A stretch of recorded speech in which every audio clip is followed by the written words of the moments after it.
International human rights is an important concept for all humanity. But the caveat is not the declarations or the words, rather is the practice. And the words are meant to be influence the practice.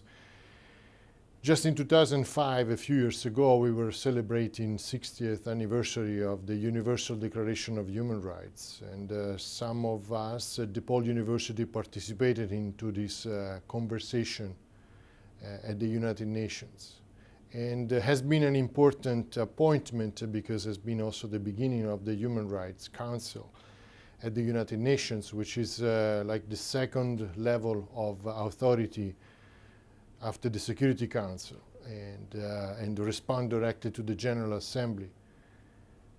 International human rights, it's a field that I myself have been involved for a number of years because of my work in various communities internationally.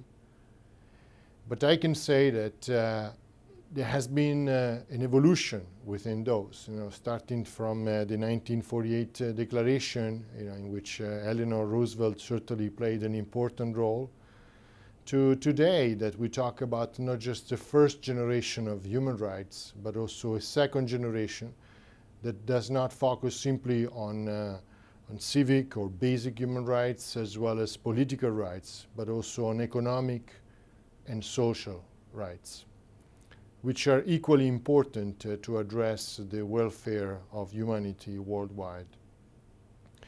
We're also talking nowadays about third generation of human rights that has to do also with specific topics, like in terms of indigenous rights, children's rights, and other type of collective or minority type of groups that deserve a specific attention and address into those important fundamental declaration and practices of human rights. Personally, when I think of human rights, I do not have words, but rather people that are associated with that.